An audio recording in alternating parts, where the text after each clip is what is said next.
அகிலமெங்கும் உள்ள தமிழ் நேயர்கள் அனைவருக்கும் பரம்பரை ஜோதிடர் உங்கள் மனோ பாலாஜியின் அன்பான வணக்கம். சிம்ம ராசியில் பிறந்த அன்பர்களுக்கு ஜூலை மாத ராசி பலன். இந்த மாதத்தில் நவக கிரகங்களின் பெயர்ச்சிகளால் உங்களுடைய வாழ்க்கையில் எப்பேற்பட்ட ஒரு மாற்றமான நல்ல மாற்றங்கள் உருவாகப் போகுது. இந்த மாதத்தில் கிரக பெயர்ச்சிகளை பொறுத்த வரைக்குங்க, அதாவது புதன், சுக்கிரன், அதே மாதிரி புதன் வக்ர நிலை அடைய போகிறாருங்க.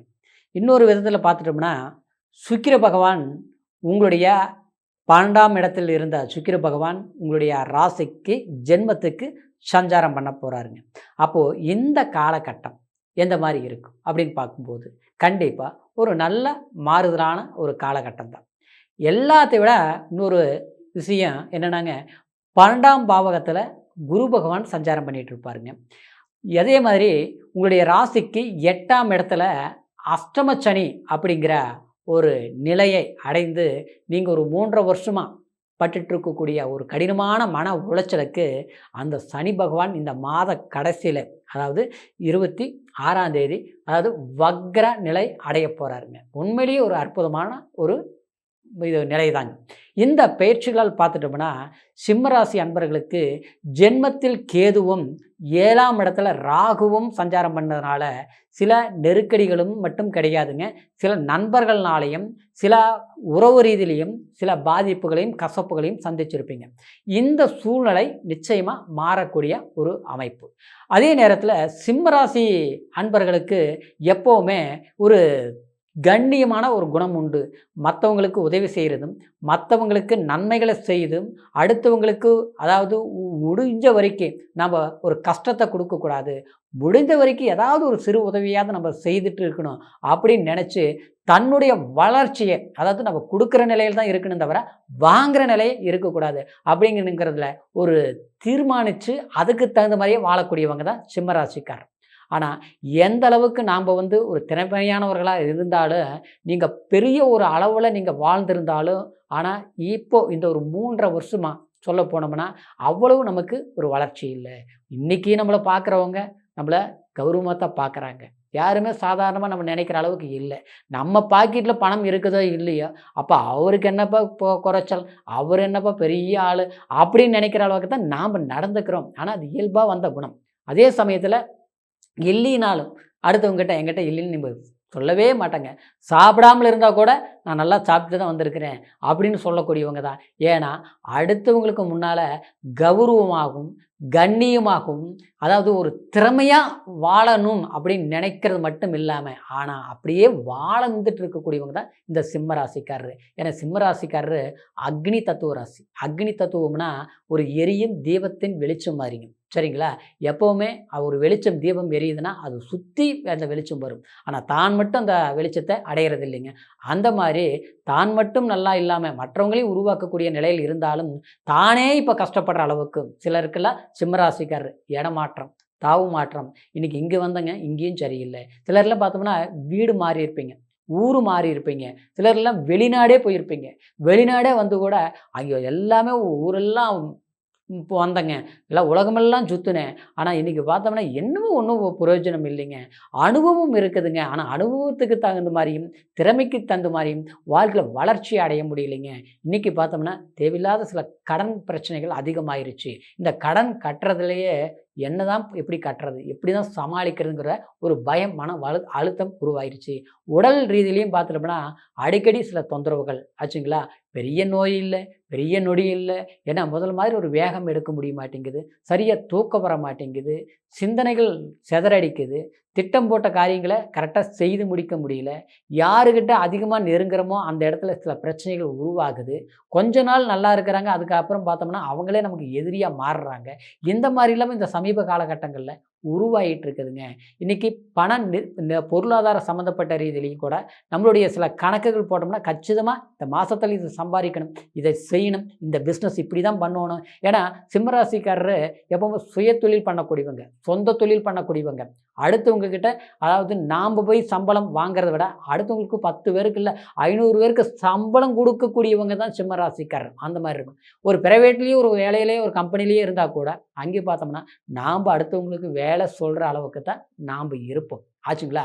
ஆனால் அப்படி இருந்தவங்க பார்த்தோம்னா இன்றைக்கி நமக்கு என்னென்னா அடுத்தவங்க நம்மளை ஏதோ ஒரு குறை சொல்லிடுவாங்களா, குற்றம் சுமத்திடுவாங்களா அப்படிங்கிற ஒரு பயமும், அதே நேரத்தில் நல்லா 10 ரூபா இங்கேருந்து நமக்கு தாராளமாக வச்சு செலவு பண்ணிகிட்டு இருந்தவங்க. ஆனால் இன்றைக்கி நம்மளுடைய குடும்பத்திலேயே சரியான சில தேவையான செலவுகள் பண்ண முடிய மாட்டேங்குது. காரணம் என்ன, வர்ற வரவுக்கும் இருக்கிற செலவுக்கும் சரியாக இருக்குது. நம்ம தேவைகளுக்கு செலவு பண்ணுறதுக்கும் முடிய மாட்டேங்குது. சிம்மராசி அன்பர்களுக்கு கடந்த சமீப காலங்களில் பார்த்தோம்னா வீட்டில் சில நல்ல விஷயங்கள் பண்ணலாம்னு நினச்சி முடிவு எடுத்திருப்பீங்க சரிங்களா. அதாவது வாரிசுகளுக்கு திருமணமோ அல்லது ஒரு வீடு கட்டுற விஷயமோ இல்லை ஒரு இடம் வாங்கக்கூடிய ஒரு விஷயங்களோ அந்த மாதிரி விஷயங்கள் திட்டங்கள் போட்டிருப்பீங்க. ஆனால் அது தள்ளி தள்ளி போயிட்டுருக்கும். சில வீடை கட்டலாம்னு நினைக்கிற போது பக்கத்தில் இருக்கிற இடத்துனால சில பிரச்சனைகள் வந்திருக்கும். இல்லையா அந்த வேலையை செய்து முடிக்கக்கூடிய நேரத்தில் அந்த வர்ற வேலை ஆட்கள்னால சில பிரச்சனைகள் ஏற்பட்டிருக்கும். இல்லையா நாம் போட்டு இந்த இதுக்கு செலவு பண்ணலாம் அப்படின்னு வச்ச பணம் சம்மந்தம் இல்லாமல் வேறு விதத்தில் திடீர் செலவுகள் வந்து கடைசியில் நாம் எஸ்டிமேட் போட்ட செலவை பண்ண முடியாமல் சில நெருக்கடிகள் உருவாகிருக்கும். ஆக மொத்தத்தில் எது செய்யணும்னு நினச்சா அந்த வேலை முழுசாக செய்ய முடியல. இப்படி ஒரு நிர்பந்தங்கள் உருவாகியிருந்த சிம்மராசி அன்பர்களுக்கு இந்த மாதத்தில் பார்க்கும்போது கண்டிப்பாக சுகஸ்தானத்தில் தடப்பட்ட விஷயங்களை நீங்கள் செய்து ஆரம்பிக்கிறதுக்கு மீண்டும் அதை தொடங்கிறதுக்கு ஒரு வாய்ப்புகளாக உங்களுக்கு அமையப்போகுதுங்க. இன்னொரு விதமாக ஆரோக்கிய ரீதியில் கூட சொன்னேங்க சரிங்களா. நரம்பு சம்மந்தப்பட்டது, அதாவது மூட்டு வலி, அதே மாதிரி ஒரு மனம் இறுக்கமான ஒரு சூழ்நிலை, சரியான தூக்கம் வர்றதில்லைங்க. இந்த மாதிரி சில பிரச்சனைகளுக்கெல்லாம் கண்டிப்பாக உங்களுக்கு ஒரு ஆறுதலை கொடுக்கக்கூடிய ஒரு மாதமாக இருக்க போகுதுங்க. ஏன்னா ஜென்மத்துக்கு சுக்கிரன் வரும்போது ஒரு உற்சாகத்தை கண்டிப்பாக உருவாகும். அதே மாதிரி 11ஆம் பாவகத்தில் புதன் வக்ர நிலை அடைய போகிறாருங்க. ஏன்னா 2ஆம் அதிபதி 12ஆம் இடத்துக்கு 11ஆம் இடம் லாபஸ்தானத்துக்கு போகும்போது நிச்சயமாக நான் சொல்கிறேன் பாருங்கள், உங்களுக்கு எதிர்பாராத ஒரு லாபம், அதுவும் அயல்நாடு தொடர்பு, வெளிநாடு போகணுங்கிறவங்களுக்கு, இல்லை ஒரு கலைத்துறையில் இருக்கக்கூடியவங்களுக்கு, அல்லது வந்து ஒரு அரசியல் சார்ந்த ஒரு சமூக துறையில் வேலை செய்யக்கூடியவங்களுக்கு கண்டிப்பாக எதிர்பாராத சில மாற்றங்கள் உருவாகும். மாற்றங்கள்னால் அது ஒரு நல்ல வாய்ப்புகளாக உங்களுக்கு கிடைக்க போகுதுங்க. 10ஆம் பாவகத்தில் செவ்வாய் இந்த மாதம் முழுசாகவே இருப்பாருங்க. அப்போது இந்த 10ஆம் இடத்துல செவ்வாய் இருக்கிற போது ஆளுமை தன்மையான சரிங்களா ஒரு அங்கீகாரம், நம்ம ஒரு வேலையில் இருக்கிறோம், ஒரு ப்ரொமோஷன் கிடைக்குமா, ஒரு ட்ரான்ஸ்ஃபர் எதிர்பார்க்குறோம் கிடைக்குமா, இல்லை ஒரு ப்ரைவேட் கம்பெனியில் வேலையில் இருக்கிறோம், இந்த கம்பெனி மூலியத்திலேயே ஒரு பெரிய கம்பெனிக்கு ஒரு வாய்ப்பு அமையுமா, ஒரு வெளிநாடு வாய்ப்பு அமையுமா. ஆனால் இன்றைக்கி நமக்கு இருக்கக்கூடிய சூழ்நிலை எப்படின்னா, நாம் 4 பேருக்கு மண்ணில் கௌரவமாக கண்ணியமாக வாழ்ந்தவங்க, ஆனால் இன்றைக்கி பார்த்தோம்னா அப்படியே கொஞ்சம் பின்னோக்கி போகிற மாதிரியும், கொஞ்சம் நெருக்கடிகளை அப்படியே அதிகரிக்கிற மாதிரியும் இருக்குது. அதுக்கு காரணம் இன்னும் சொல்ல போனோம்னா குடும்ப ரீதியிலையும் சில பிரச்சனைகள் நம்மளால் தாக்கு பிடிக்க முடியல. காரணம் என்னென்னா, அதாவது நாம் சொல்கிற வார்த்தைகள் மற்றவங்களுக்கு கேட்க மாட்டாங்க சரிங்களா. அதனால் இன்றைக்கி பார்த்தோம்னா அவங்க சொல்கிறது நம்மளால் ஏற்றுக்க முடியல. இத்தனை நாள் நம்ம போராடி கொண்டுட்டு வந்தோம், இன்றைக்கி பார்த்தோம்னா நல்லவங்களாக தான் இருந்தோம், கெட்டவங்களாக தெரியுது. இது காரணம் என்னென்னா, நாம்ளும் கெட்டவங்க கிடையாது, அவங்களையும் நம்ம கெட்டவங்கன்னு சொல்கிறத விட நேர காலங்கள் அந்த மாதிரி சில பாதிப்புகள் கொடுத்தது. அந்த பாதிப்புகள்னால நமக்கு ஒரு மன அழுத்தமும் உருவானது. ஆனால் அதனால தான் சொல்கிறேங்க, அதாவது சனியும் வக்ர நிவர்த்தி ஆகுது, குருவும் 12ஆம் இடத்துல உச்சபலம் அடையுது. இந்த குரு பார்த்தோம்னா உங்களுக்கு 8ஆம் அதிபதியாக தானே வராரு ஒரு விதத்தில் பார்த்துட்டோம்னா சரிங்களா. 8ஆம் அதிபதி 12ஆம் இடத்துல உச்சம் அடையும் போது அது ஒரு ராஜயோகம் தான். இன்னொன்று பார்த்தோம்னா ஜென்மத்தில் கேது இருந்ததுனால மனக்குழப்பங்கள் அந்த எல்லாமே தீரக்கூடிய அந்த இடத்துக்கு சுக்கிர பகவான் வரப்போகிறாரு. அதாவது இது 4ஆம் தேதியே பெயர்ச்சியாகி வரப்போகிறாரு. 10ஆம் பாவகத்தில் செவ்வாய். அப்போ தொழில் நம்மளுடைய எண்ணங்கள், நம்மளுடைய லட்சியங்களை அது சரியாக பயன்படுத்தக்கூடிய ஒரு வாய்ப்பு. அப்போது புதிய விஷயங்கள் தொடங்குறதா இருந்தால் 25ஆம் தேதிக்கு மேலே ஆரம்பிங்க.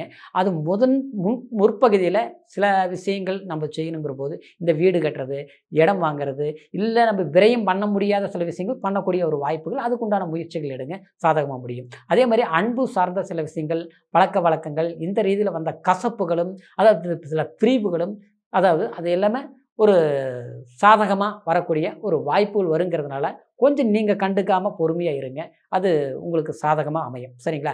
இப்போ சொன்ன பலன்கள் அனைத்தும் கோச்சார அடிப்படையில் நம்ம சொல்லியிருக்கிறோம் சரிங்களா. ராசியை வச்சு இந்த நேரத்தில் சில ஜீவ சமாதிகளுக்கு போய் அது கொஞ்சம் பிரார்த்தனை பண்ணிட்டு வர்றதும், 10ஆம் பாவகத்தில் செவ்வாய் இருக்கிறதுனால நீங்கள் வந்து முருகரை வழிபாடு பண்ணுறதும் சரிங்களா. அதே மாதிரி ஜென்மத்துக்கு சுக்கிரன் வரும்போது கண்டிப்பாக உங்களுடைய குலதெய்வம் சம்மந்தப்பட்ட ஒரு அருள் கிடைக்கக்கூடிய ஒரு மாதமாக இருக்கிறதுனால இந்த மாதிரி பிரார்த்தனைகள் பண்ணுங்க. இது எல்லா பிரார்த்தனைகளும் பண்ணணும்ட்டு இல்லை, ஏதாவது ஒன்று பண்ணுங்க, மாற்றங்கள் உருவாகும். சரிங்களா? இந்த கோச்சார அடிப்படையில் இந்த பலன்கள் நான் சொன்னதுனால உங்களுடைய பிறப்பு ஜனன ஜாதகத்தில் இன்னும் தசாபுத்தி வலுவாக இருந்ததுன்னா இன்னும் அற்புதமான யோகங்கள் வரும். அதே கொஞ்சம் பலவீனமாக இருந்ததுன்னா அதற்கு தகுந்த மாதிரி சில மாற்றங்கள் உண்டாகும். அப்படிங்கிற காரணத்தினால உங்களுடைய பிறப்பு ஜனன ஜாதகத்தையும் ஒரு முறை தெளிவாக நீங்கள் பார்த்துக்குங்க. இது வரைக்கும் பார்க்காமல் இருந்து நம்மக்கிட்ட பார்க்கணும்னு நீங்கள் நினச்சிங்கன்னா கீழே இருக்கிற நம்பருக்கு ஃபோன் பண்ணி உங்களுடைய date of birth, time, place மூணையும் தெரியப்படுத்தி முழுமையான பலன்களை கண்டிப்பாக தெரிஞ்சுக்கலாங்க. மீண்டும் அடுத்த பதிவில் சந்திக்கும் வரைக்கும் நன்றி, வணக்கம்.